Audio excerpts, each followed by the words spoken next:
नमस्कार, आप देख रहे हैं खबर उत्तराखंड। मैं हूं आपके साथ तन्वी सक्सेना। रुक करते हैं खबरों का, लेकिन उससे पहले एक नजर डालते हैं इस वक्त की हेडलाइंस पर।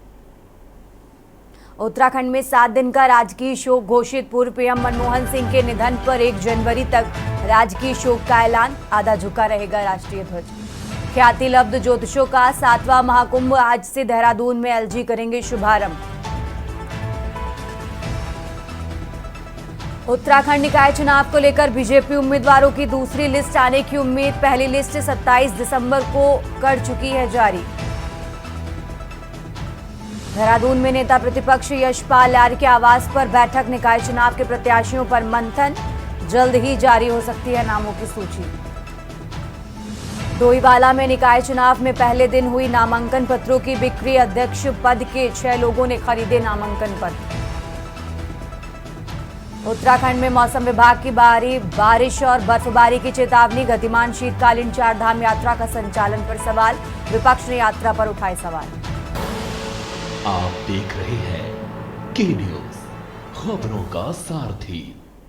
और अब रुक करते हैं खबरों का, और खबर आपको बता रहे हैं नैनीताल से, जहां उत्तराखंड हाईकोर्ट ने निकाय चुनावों को लेकर जारी अधिसूचनाओं को लेकर दायर की याचिका। अलग अलग याचिकाओं पर विस्तृत सुनवाई करते हुए कोर्ट ने राज्य सरकार को अपना पक्ष रखने के लिए 2 दिन का समय दिया है। सुनवाई के दौरान राज्य सरकार की तरफ से कोर्ट को अवगत कराया गया कि चुनाव की अधिसूचना जारी हो चुकी है। अब इसमें किसी भी प्रकार से हस्तक्षेप करने का कोई औचित्य नहीं है। सभी पक्षों को सुनने के बाद कोर्ट ने मामले की सुनवाई के लिए 31 दिसंबर की तारीख तय की है। आपको बता दें कि प्रदेश में निकाय चुनावों को लेकर सरकार द्वारा 23 दिसंबर 2024 को अंतिम अधिसूचना जारी की गई थी। याचिकाकर्ताओं द्वारा अलग अलग याचिकाएं दायर कर इस अधिसूचना को चुनौती देते हुए कहा कि आपत्तियों का निस्तारण नियमानुसार नहीं किया गया है।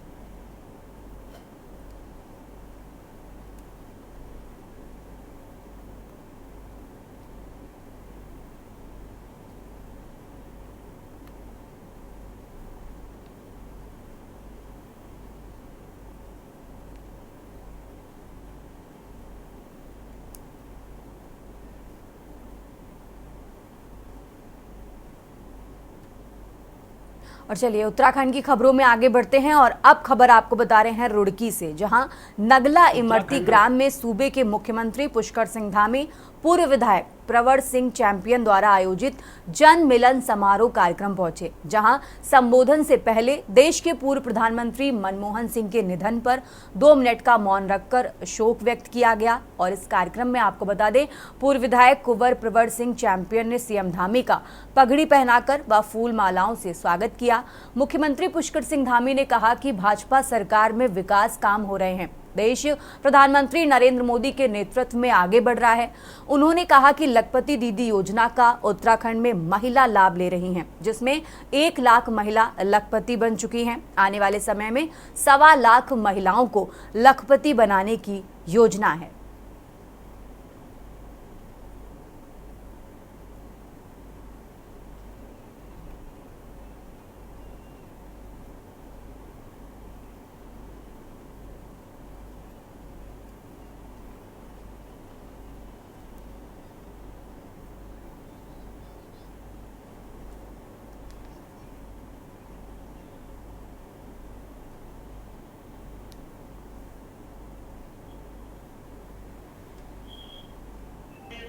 हमारे प्रति आशा और विश्वास जो हमारे किया कि चैंपियन साहब मनोज नायक की एवं मंच जिलाध्यक्ष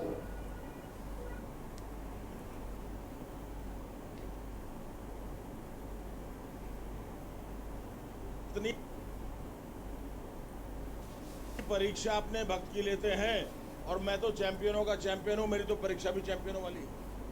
बारिश भी हो गई, बारिश में आदमी अपने भतीजे के लौंडे के भाव में, और हमारे यहाँ 6000 से ऊपर लोग आए, फिर भी मुख्यमंत्री जी प्रसन्न हुए। घोषणा है उसको ही मानी, उनको किसी भी दिन हो जाएंगी। और ऐसे नहीं हूँ चैंपियन हूँ, चौपंच का सीना रखता हूँ। जल्दी दूसरा कार्यक्रम कराऊंगा और 20,000 आदमियों को कराऊंगा महल के अंदर। डंडौरा रियासत की प्राचीर के इस रंग महल के मैदान में लंढौरा से चेयरमैन का चुनाव जीतने के बाद मुख्यमंत्री का स्वागत पुनः हम करेंगे। आज वादा करते हैं पत्रकारों के सामने, आह्वान करता हूं इस बात का। सबसे पिछड़े क्षेत्र में से गल्ला वाला क्षेत्र में हमने उच्च शिक्षण संस्थान का निर्माण करवाया। वहीं खादर क्षेत्र में रोजगार के लिए कानपुर मिनी चिटकुल का शासनादेश भी जारी किया गया है। इतना ही नहीं, हमने रुक करते हैं अगली खबर का। और अब खबर बड़कोट से है, जहां नगर पालिका अध्यक्ष पद के लिए वरिष्ठ पत्रकार और सुनील थपलियाल ने अपना नामांकन दाखिल कर पर्चा भर दिया। सुनील थपलियाल पत्रकारिता से जुड़े हैं। आपको बता दें, नगर पालिका अध्यक्ष के लिए नामांकन दाखिल करते हुए समय पत्रकारों के सामने आकर पहले नगर पालिका बड़कोट की जनता का आभार जताया और उसके बाद उन्होंने विकास मेरी पहली प्राथमिकता रहेगी ऐसा कहा। इसके बाद उन्होंने बताया कि वो लगातार बड़कोट नगर पालिका की समस्याओं के लिए संघर्षरत हैं और जन समस्याओं को उठा रहे हैं।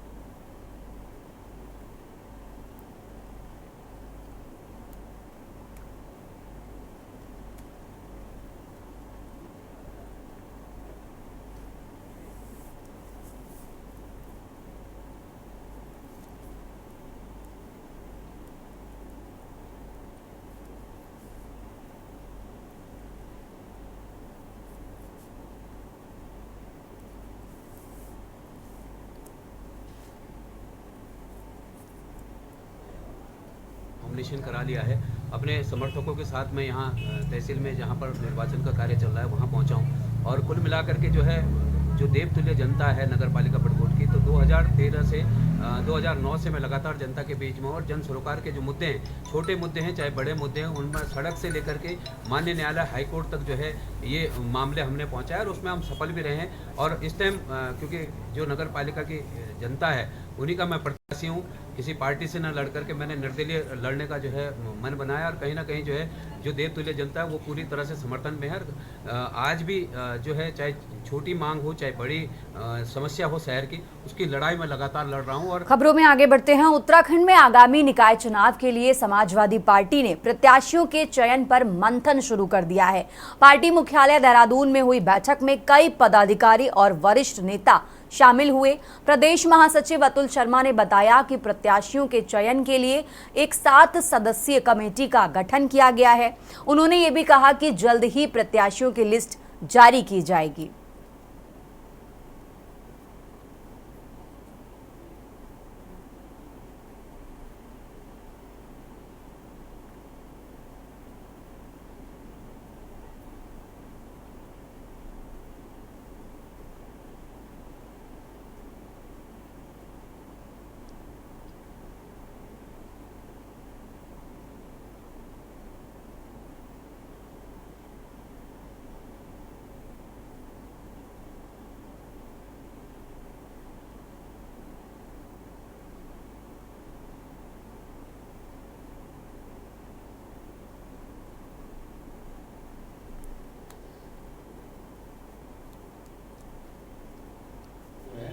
सत्ताईस तारीख से है, कल से है, तो 27, 28, 29, 30 इसमें होगा। अगर इसमें कोई दिक्कत आएगी तो इसमें हम निर्वाचन आयोग के पास जाएंगे, निर्वाचन आयोग को बताएंगे इसकी दिक्कत। वैसे नगर निगम में अभी एनओसी लेने के लिए जा रहे हैं, तो उसमें हमारे पर जैसे एक अभी हमारे यहाँ से पार्षद की प्रत्याशी हैं शबनम, वो वहाँ बनाने के लिए गई, अब उसके नाम ही की उन्होंने प्रतिक्रिया गलत कर दी।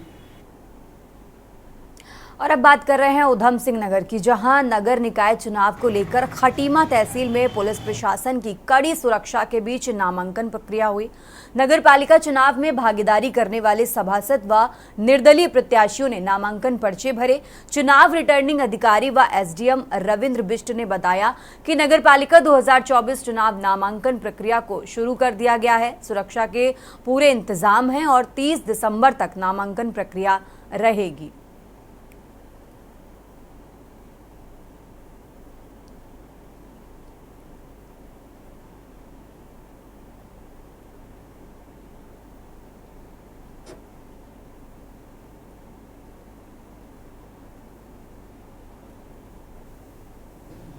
खटीमा क्षेत्र नगर पालिका परिषद खटीमा के अध्यक्ष पद और सभासदों के लिए आज से नामांकन प्रक्रिया शुरू हो गई है, जो आज शाम 5 बजे तक चलेगी। ये 4 दिन तक लगातार चलेगी। 30 तारीख को शाम 5 बजे समाप्त हो जाएगी। उसके बाद हम स्क्रूटनी का काम करेंगे। सारी कानूनी व्यवस्था हमारी दुरुस्त है। पुलिस फोर्स यहाँ पर लगी हुई है, सारी बैरिकेडिंग कर दी है और कोई भी अभी तक अप्रिय घटना का सामने नहीं आया। उत्तराखंड में मौसम विभाग की भारी बारिश और बर्फबारी की चेतावनी के बीच प्रदेश में गतिमान शीतकालीन चारधाम यात्रा का संचालन सरकार के बेहद चुनौतीपूर्ण होता जा रहा है। मौसम विभाग ने आने वाले दिनों में भारी बर्फबारी की संभावना जताई है। हालांकि राज्य सरकार पूरी तैयारी का दावा तो कर रही है, लेकिन विपक्ष का आरोप है कि सरकार ने सरल और सुरक्षित यात्रा को लेकर कोई तैयारी नहीं की। कांग्रेस ने इस दौरान उत्तराखंड स्वास्थ्य विभाग में पिछले लंबे समय से गैर हाजिर चल रहे 158 डॉक्टरों की सेवाएं समाप्त करने पर भी सवाल खड़े कर दिए। इस बीच एसडीसी फाउंडेशन ने चारधाम यात्रा 2024 के संबंध में रिपोर्ट जारी की है। साथ ही इस आधार पर चारधाम यात्रा को सुरक्षित और बनाने के लिए सुझाव भी दिया गया है। रिपोर्ट में चारधाम में धारण क्षमता यानी कि कैरिंग कैपेसिटी और आपदा प्रबंधन पर विशेष ध्यान देने की जरूरत बताई गई है। ये रिपोर्ट देखिए।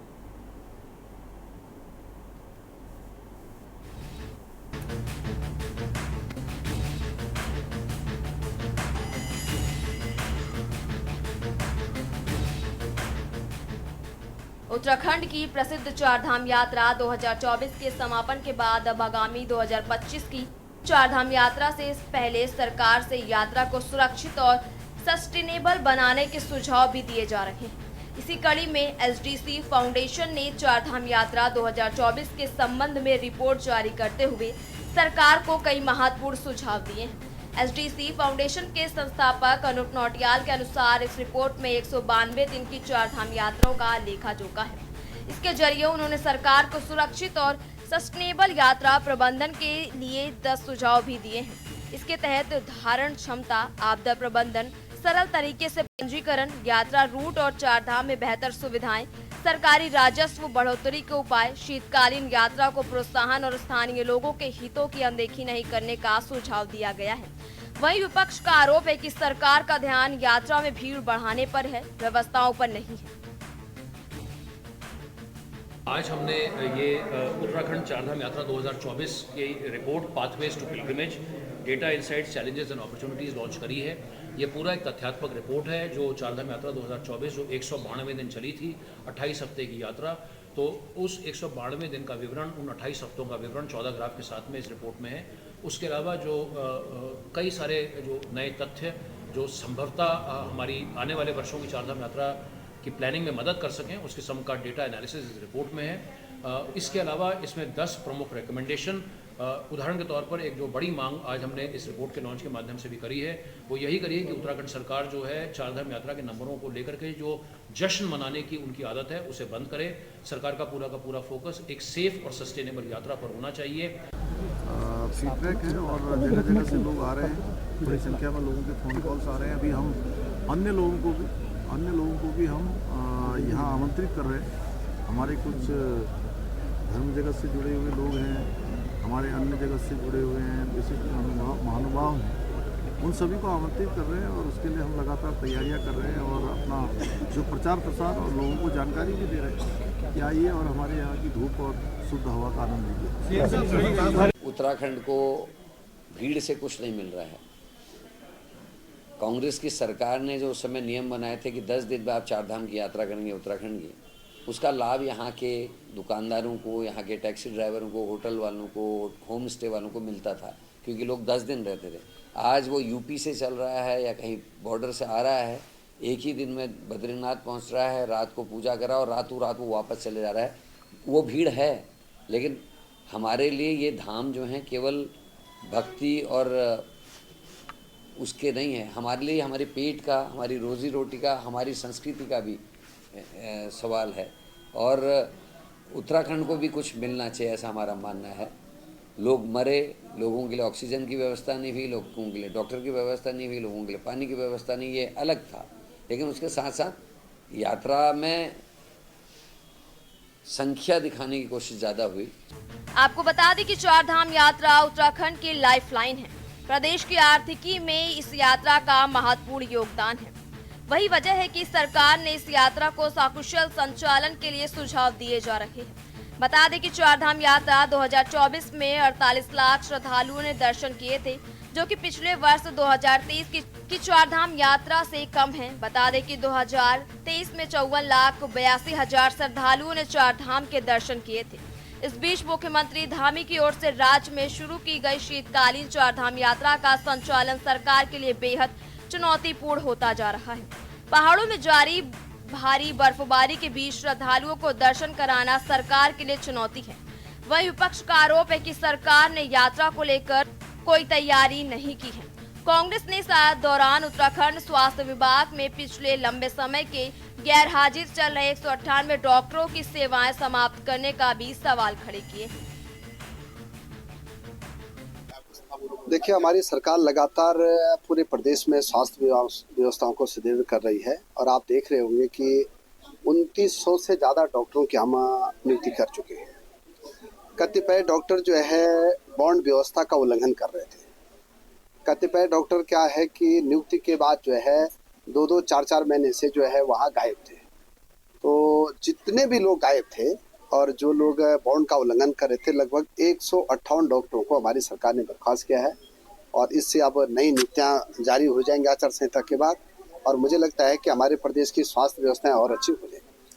देखिए, पहली बात तो बिल्कुल देखिए, पहाड़ों की स्थिति, उत्तराखंड की स्थिति आप सबसे किसी से छुपी नहीं है और इस बीच में 160 के करीब जो डॉक्टर्स हैं आप उनको बर्खास्त कर देते हैं। शीतकालीन यात्रा भी चल रही है और आप देखिए अभी नगर निगम निकाय चुनाव भी जो है गतिमान है। तो मुझे लगता है कि पहले मंत्री जी को ये बताना होगा कि कारण क्या थे।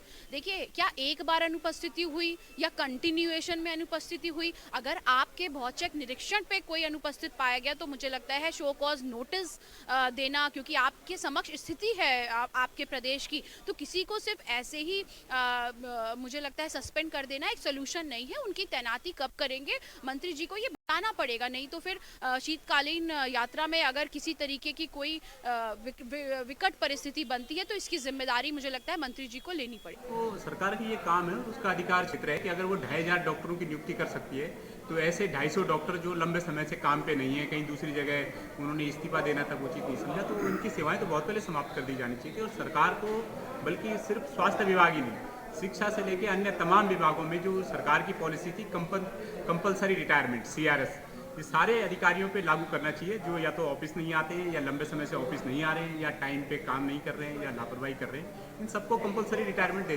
दिया जाना चाहिए। सरकारी नौकरी का मतलब ये नहीं होना चाहिए कि एक बार नौकरी लग गई तो बस आपके रिटायरमेंट तक का ठेका जो है सरकार ने दे दिया। तभी सुविधाओं में जो विभिन्न प्रकार की सेवाएं हैं सुधार हो सकती है। कुल मिलाकर अगले वर्ष की चारधाम यात्रा के शुरू होने से पहले कई बड़े सुझाव सरकार को SDC फाउंडेशन ने दिए हैं। वहीं विपक्ष ने भी सरकार से एक कमेटी गठित कर इन सभी सुझावों के आधार पर आगामी यात्रा को सरल व सुरक्षित बनाने की दिशा में कार्य करने का सुझाव दिया है। ऐसे में सवाल यह है कि क्या सरकार इन सुझावों पर अमल करेगी या नहीं। Uttarakhand desk report.